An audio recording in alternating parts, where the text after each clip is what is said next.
Well, today it is out with the old and in with the new. This is going to be a great discussion. It is. I think it's going to be amazing. So he's Chris and I'm Jeff, and we're the Bible Guys.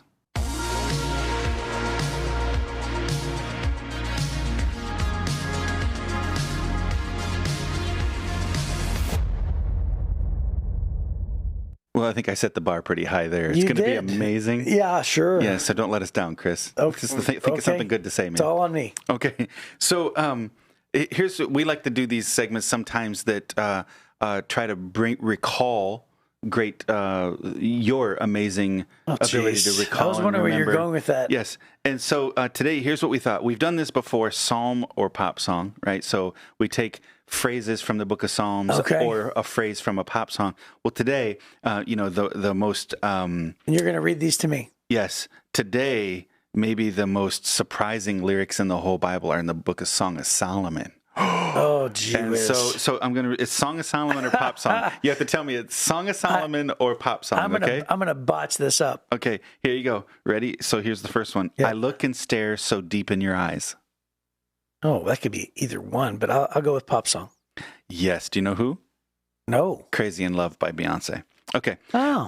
Let me see. Playing outside in the street, kissing in plain view of everyone and no one thinking anything of it. Wow. Gee whiz. Yeah. I'm going to say Song of Solomon. Ooh, you're right. Chapter 8, verse 1. All right. What's he talking about? Okay, here you go. The fire of love stops at nothing. It sweeps everything before it.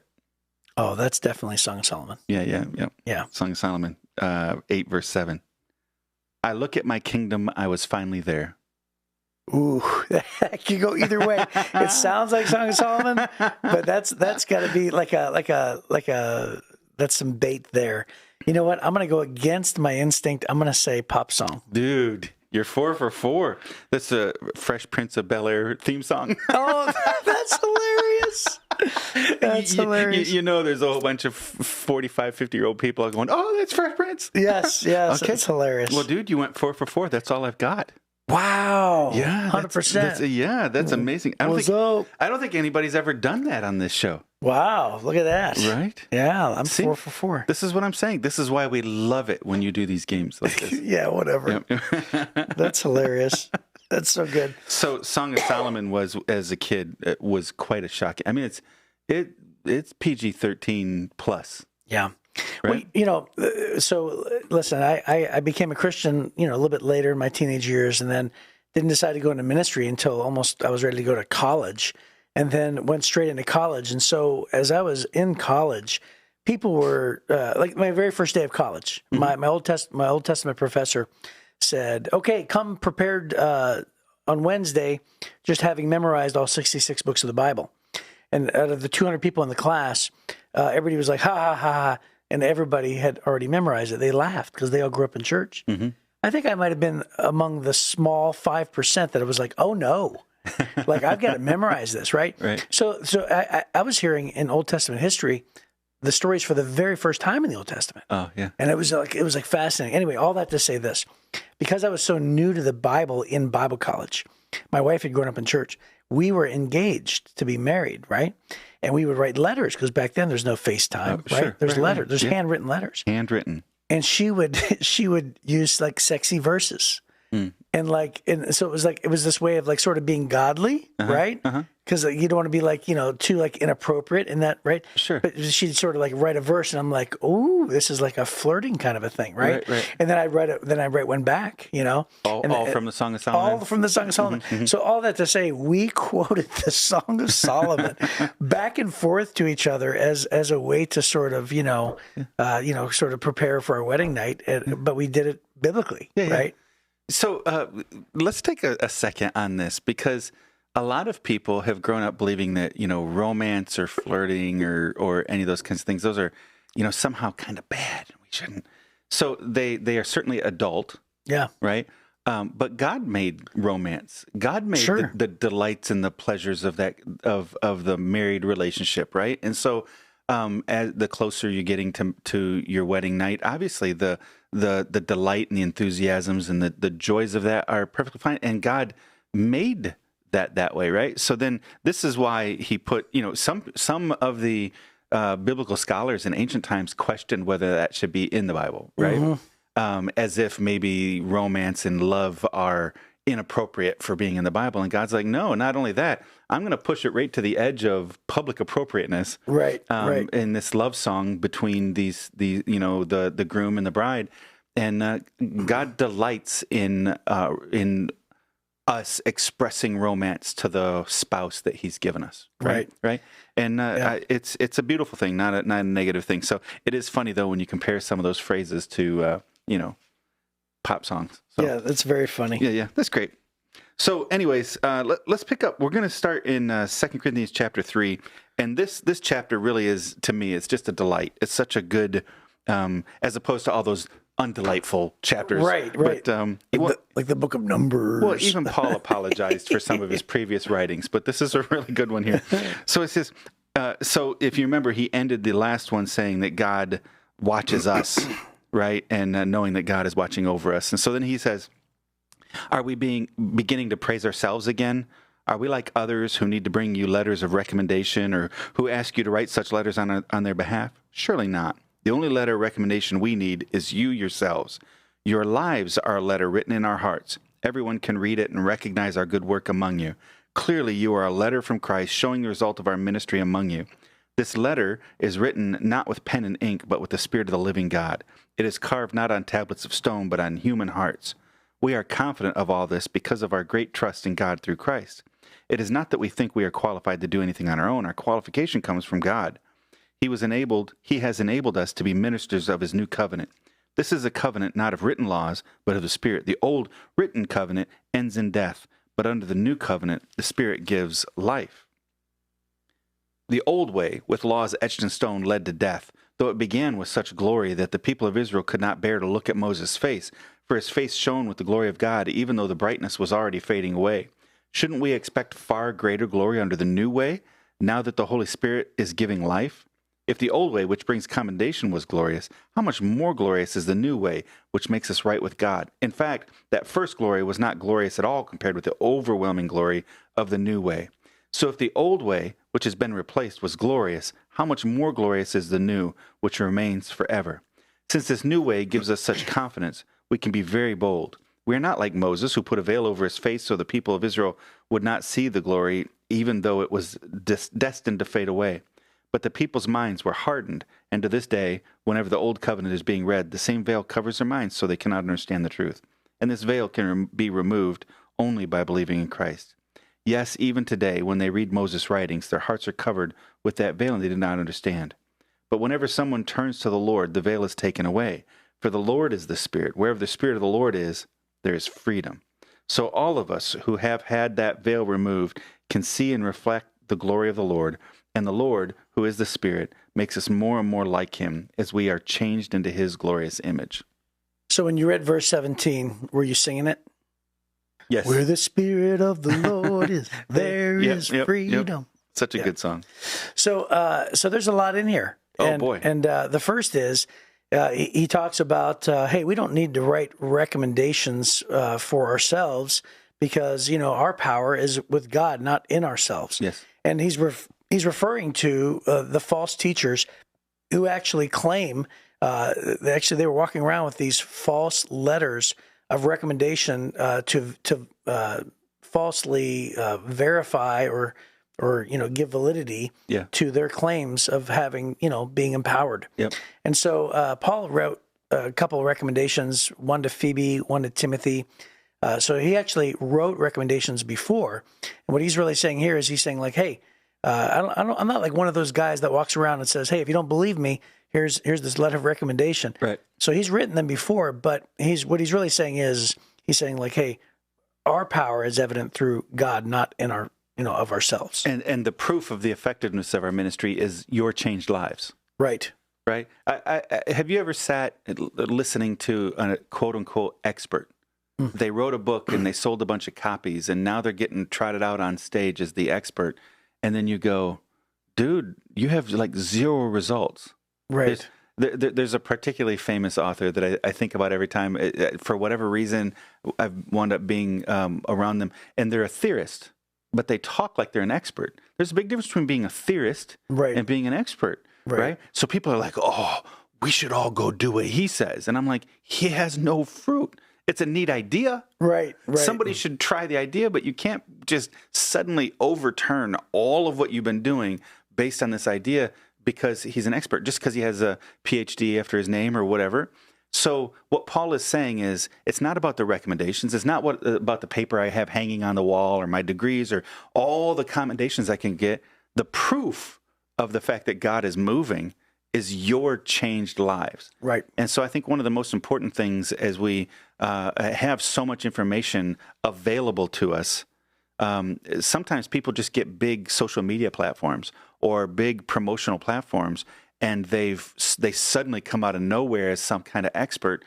My question always is, whether it's in marriage or it's in raising your kids or managing your finances, is what's the proof? Right. Where is their results? I don't care what you're claiming. Right. I want to see your results. You know, it reminds me so much of a while back. Somebody wanted me to hire somebody, and they kept on coming to me with this guy's resume, and they said, "Oh, this guy is going to be a great number 2 for you, and he's just awesome, and here's why he's so awesome."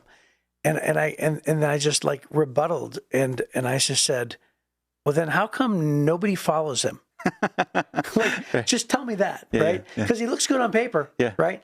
But the fact remains is that the fruit of his life is that his resume may say one thing, but it's just not the case. He's a great leader. He just has no followers. Right. He's a great leader of no one. So it's like, and listen, it's just what it is, right? I'm sure like he has other things happening in his life, just not that particular job description, right? Sure. And that's fine because we all have different roles. But anyway, that's what it reminds me of, because it's not about the resume. Yeah. It's not about the letter of recommendation. It's about just like you said, it's got to be fruit. It's got to be, changed lives. It's got to be results. I got interested. I do goofy things, get interested in weird things, and I was trading global currencies. And I love the Forex concepts, and it's always interesting to me. But I was doing it on a trader account. I wasn't using money. I was just practicing, learning how to do it. And so I was doing tons of research, and I'd read 5 books on this and all this. And I came across this guy that I liked his ideas. Ideas were really, really interesting. And he had this course that he's selling for, $1,000 but right now, if I hurry right away, I can get it for $200. And there's all this stuff. And then I was very interested in it. And then he set himself up as a world-class expert, and he had this massive social media following. But when I got to digging into it, I discovered that, sure, he made a couple $1 million last year, but almost no money trading. When you finally found his trading numbers, he barely beat the norm, right? Barely beat it, but he was making millions of dollars selling his course. Right. Well, dude, the fruit is, so if I wanted to learn how to sell a course, I should take your course. Right. But that's hilarious. Right. And so he's kind of challenging this idea that, hey, we don't need any proof other than the actual results of God's changed, God changing your life. So then he gets into comparing the beauty and the glory of the law. And sometimes I think those of us that love the grace of God, we kind of shoot down and make negative the law, right? In such a horrible way. And he's talking about it was beautiful. It's just that grace is even more beautiful, right? And that's a real challenge for us to keep those two things in perspective. Well, I love his comparison of the veil. And it's great because he says, just like Moses when he comes down off the mountain, and he's referring to the story of Moses would actually meet with God, and then when he came down off the mountain, his face would glow. Yeah. Think about this. Yeah. I mean, we read about it. You may know the story from learning about it as a kid, but just think about what that must have been like. And it says that his face would glow because he talked with God so much they had to actually put a veil on his face. And so everybody who's listening to Paul, they know that story. And so he's talking about that veil, and then he sort of uses that as a comparison and says, it's just like, think about it. He's referring to a veil that sort of hides God's glory. Now they did it because it was so bright, right? But still, the purpose of that veil was to get in the way of the viewer to see the glory of God. Yeah. And so he's using that as a veil, and he's saying like, hey, it's those people who hear the word of God and they reject the gospel. It's like there's a veil. And he says, and when they trust Christ, that veil is removed. Yeah. Right. But for now, they just can't see it. They just can't see it. And some of these veils, if you think about it, they're self-imposed, right? Like we can put up today I would say instead of a veil, I would say people put up a wall. Yeah. Right. Yeah. And it's just the wall of doubt, or the wall of skepticism, or the wall of like being angry with God, or we build all sorts of kind of walls. Well, Paul is talking about veils, and I thought that was really cool. Yeah. So, Moses' proximity to God changed him. That's what it was. He got so close to God, and nobody else was that close.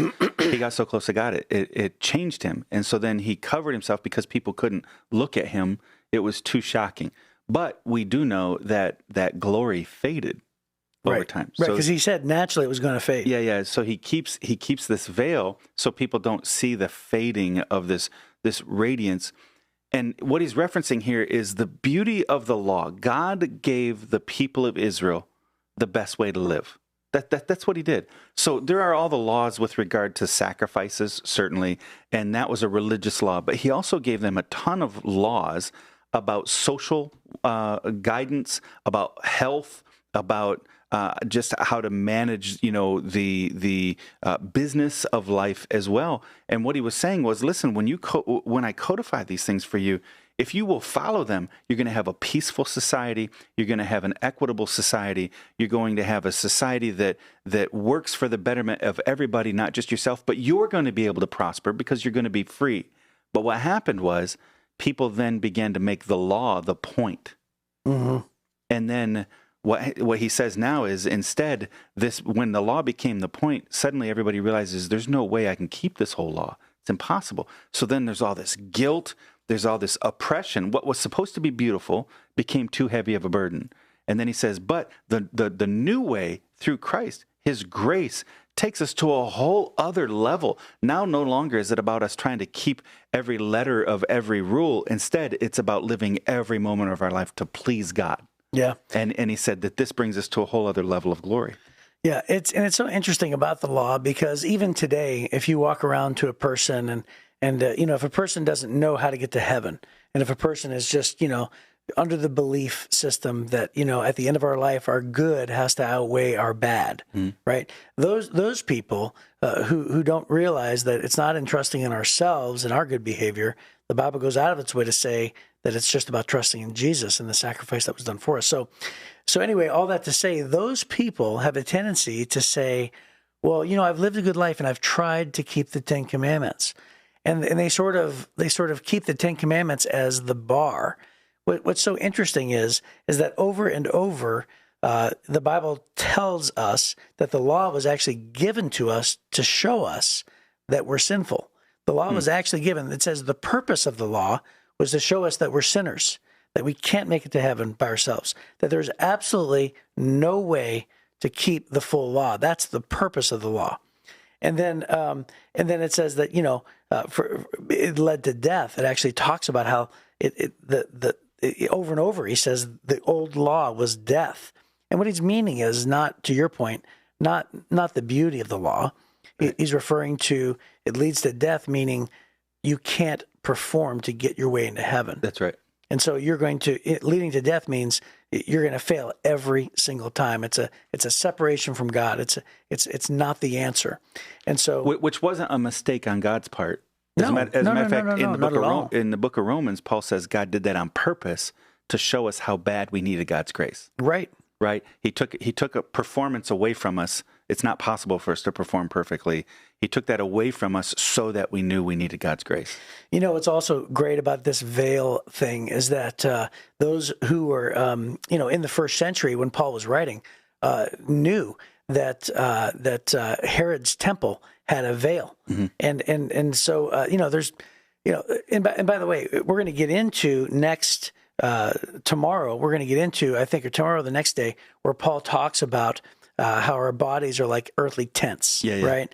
And so it's like so there's like the law of, or there's the tent of the meeting place, which is what Moses was a part of, and then Solomon built somewhere around in Chronicles. I guess the tent was, somewhere around, Leviticus or so. And then Chronicles, they get instructions. They build Solomon's temple.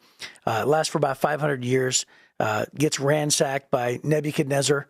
And then Zerubbabel comes along, right? Mm-hmm. And then he decides to sort of reconstruct one that wasn't as glorious at all. Right. And that lasted for a little bit, but then that got trampled, And then 500 years later, Herod builds this temple. And inside the middle of the temple was the Holy of Holies, and the veil was the thing.